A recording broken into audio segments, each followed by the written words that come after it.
આણંદ જિલ્લાના પ્રભારી સચિવ મોહમ્મદ શાહિદે જિલ્લામાં પડેલા ભારે વરસાદને ધ્યાને લઈ જિલ્લા પ્રશાસન દ્વારા હાથ ધરવામાં આવેલી રાહત બચાવની કામગીરીની સમીક્ષા કરી। આ બેઠકમાં આણંદ જિલ્લામાં ભારે વરસાદને કારણે ઊભી થયેલી પરિસ્થિતિથી વાકેફ બની પ્રભારી સચિવશ્રીએ જણાવ્યું હતું કે ગુજરાતમાં છેલ્લા 5-7 વર્ષોમાં વરસાદની પેટર્ન બદલાઈ છે।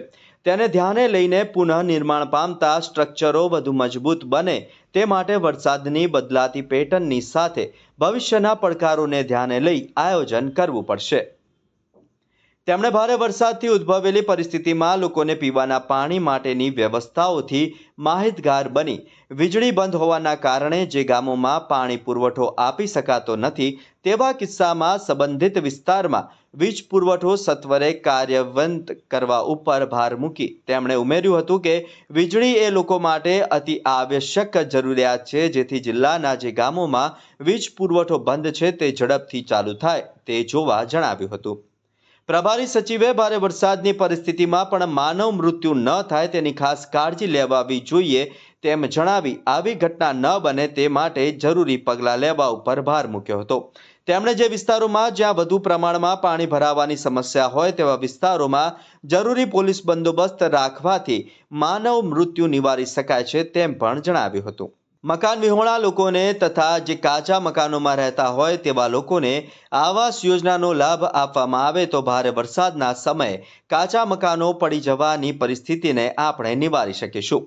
વરસાદી પાણી અને વરસાદ બાદની પરિસ્થિતિને ધ્યાને લઈને લોકોનું આરોગ્ય જળવાઈ રહે અને રોગચાળો ન ફેલાય તે માટે પાણીનું ક્લોરિનેશન કરવા ઉપર ખાસ ભાર મૂક્યો હતો। તેમણે લોકોને આરોગ્ય વિશે કોઈ પણ જાતની તકલીફ ના પડે તે માટે વરસાદ બંધ થયા બાદ ગ્રામ્ય તેમજ શહેરી વિસ્તારોમાં સફાઈની કામગીરી સઘન બનાવવા પણ જણાવ્યું હતું।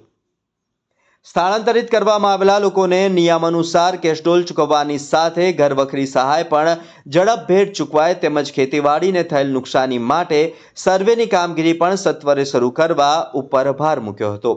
બેઠકના પ્રારંભમાં જિલ્લા કલેક્ટર પ્રવીણ ચૌધરીએ આણંદ જિલ્લામાં પડેલા વરસાદની પરિસ્થિતિ અને જિલ્લા પ્રશાસન દ્વારા હાથ ધરવામાં આવેલી રાહત બચાવની કામગીરીનો ચિતાર રજૂ કર્યો હતો।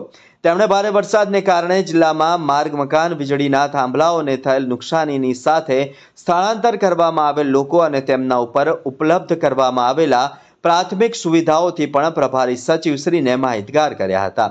આ બેઠકમાં જિલ્લા વિકાસ અધિકારી મિલિંદ બાપના, જિલ્લા પોલીસ અધિક્ષક ગૌરવ જસાણી, નિવાસી અધિક કલેક્ટર RS દેસાઈ, તાલુકાના લાયઝન અધિકારીશ્રીઓ સહિત સંબંધિત વિભાગના અધિકારીઓ ઉપસ્થિત રહ્યા હતા।